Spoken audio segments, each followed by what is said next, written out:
Okay. Beautiful community over. Can you hear me? Beautiful community overnight set. The tumbler is the hard part. Comes in two shapes. This is the curved in one, and there's a straight one. And this is the easy part. They're usually azurite. I've seen helio and primrose also, but they're usually azurite. Am I doing this right, Dave? This is a really nice humidor. It's been sandblasted inside and on the bottom, and it has the deco etching, a reverse deco etch on the outside. It's done through a silk screen process that leaves the pattern shiny and the background satin.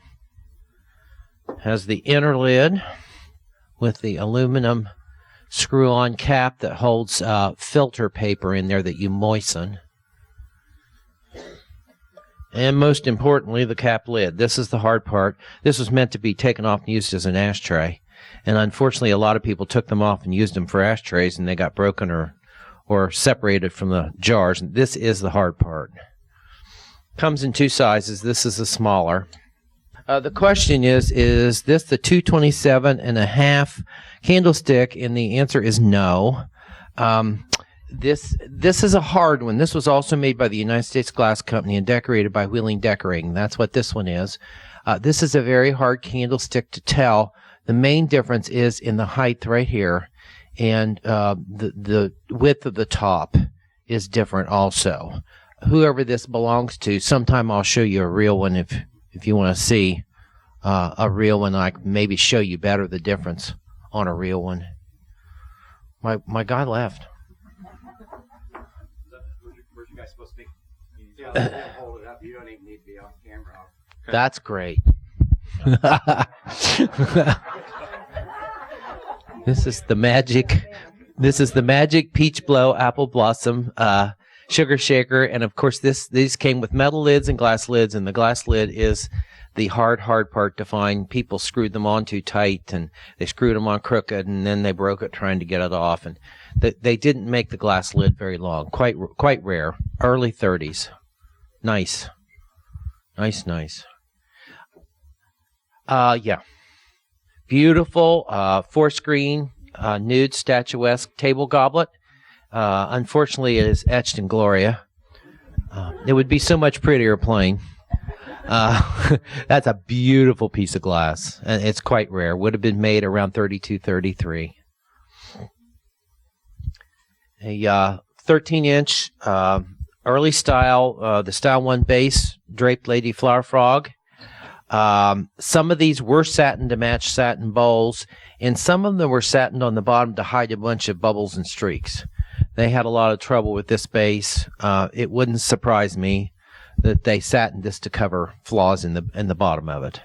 It'll have a nice patent mark up inside. Would have been made in the mid to late 20s. Really, really, really rare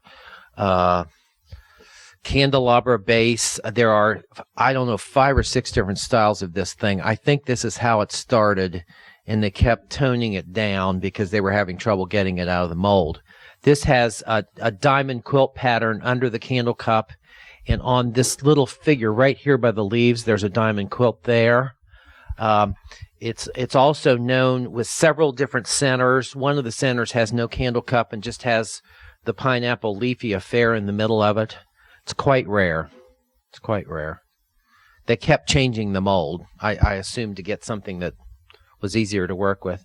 This is the store string holder, and this has a tin cap on the bottom that screws off, and you put a ball of string in there, and then this sat on the counter next to the wrapping paper, and you pulled the string out of the hole in the top. It looks much smaller in the catalog. We didn't know what we were looking for years. It's bigger than we expected. It looks very tiny in the near-cut catalog. Tally-ho, 8-inch divided relish with Marlene etching on it. This is a really, really rare etching, only made a year or so. It's clear in the back of it's the last page of the 30-34 catalog reprint. Didn't last very long. Pretty etching. pretty etching. I don't know. This came from a Cambridge Welker. It has an incredibly rare stem. This line is shown in a few occasional pieces in the 3034 catalog. The stem is square, and the few I've seen have been emerald green with clear tops, but this one has a tally-ho top on it. So I think it's probably a plaything sample of some sort. It's very unusual. Another one, that one. Another one, this is 3132, is a stem line you seldom ever see. This is a sample in ebony stem with a crystal top and bottom. Again, very, very, very rare. Ebony or amethyst? Well, it's I think it was meant to be ebony, and it's you can see the purple in it. You can see the purple in it. This is a one-of-a-kind goblet that was cut the day that Wiley Post's plane crashed.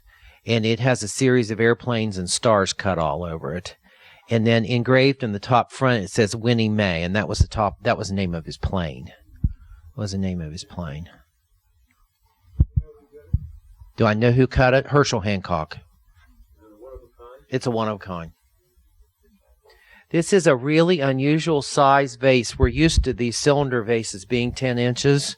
This is the moon etching, done in gold. Kind of an offshoot of Vichy. It's late. It's reopening period. And this is one of a pair of 6-inch vases, which we haven't seen before. Has an extremely heavy sham in the bottom of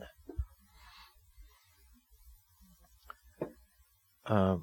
Very, very, very rare blue 1 sugar shaker. Without the tag and the color, I would never have known this to be Cambridge. There's probably a bunch of clear ones floating around that we don't realize are Cambridge, you know. And then if there's a blue one, why isn't there an amber or a light emerald or a pink or a topaz one or something like that? It's possible. That's the same lid that goes on the Clio sugar shaker. That's the same lid, hammered lid.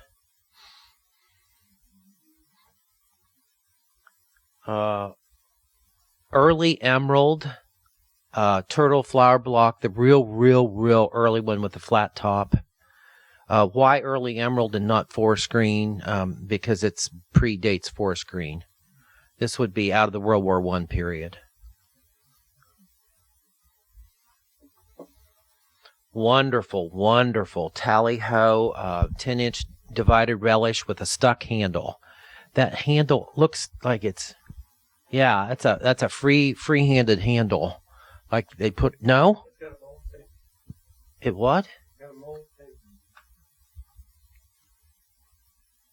It does have a mold seam on it, on the top. I don't know. I never saw anything like it. And there's been some question, is it tally-ho? Really? That question was raised tonight. Really? And the answer would be? We don't know. There's varying opinions.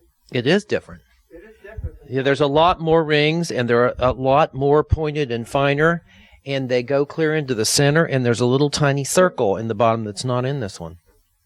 I don't know. I just assumed it was tally-ho. I did too. That's my piece, and it has come up tonight in discussion that maybe it's not tally-ho. I don't know, Mark. I got to do some study.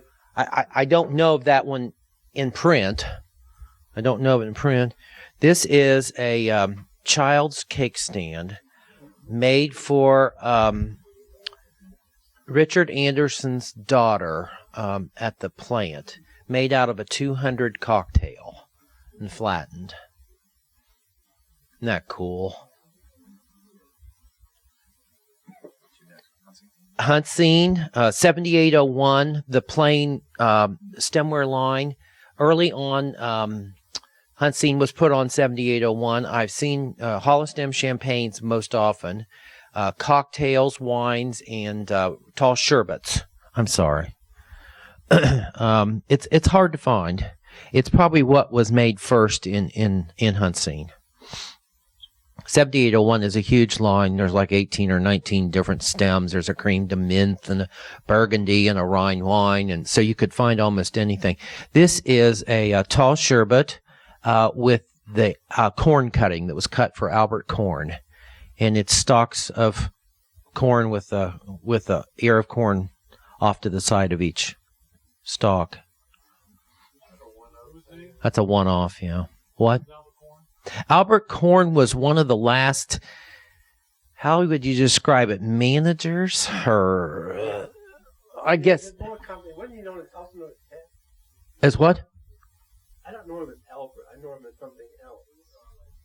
Theodore? Theodore. Theodore? Yeah. Some of them call him Albert. Okay. I don't know. He's the one that made the ashtrays that say Cambridge. He had the ashtrays, ham bones made that have Cambridge glass advertising on the outside, and we have one that says corn on the edge of it in the museum. He was from Akron, is that right? He was from Akron. He was part of the end ownership control of the plant. This is an extremely rare Cambridge radio lamp. I know of 4 bases. I'm not sure how many tops. There's 2 different tops. There's a draped lady and a large bashful top. This is a different mold from the regular flower frog. This has an extra molded rim on the bottom of it. I'm sorry. I forget. This has an extra molded rim on the bottom that does not occur on the flower frog. This is also shorter than the normal flower frog figurine. And then there is a large bashful Charlotte that goes on a radio lamp also, and it has the extra rim. And this black base was made at Cambridge, and it has several steps for different sizes of figurines.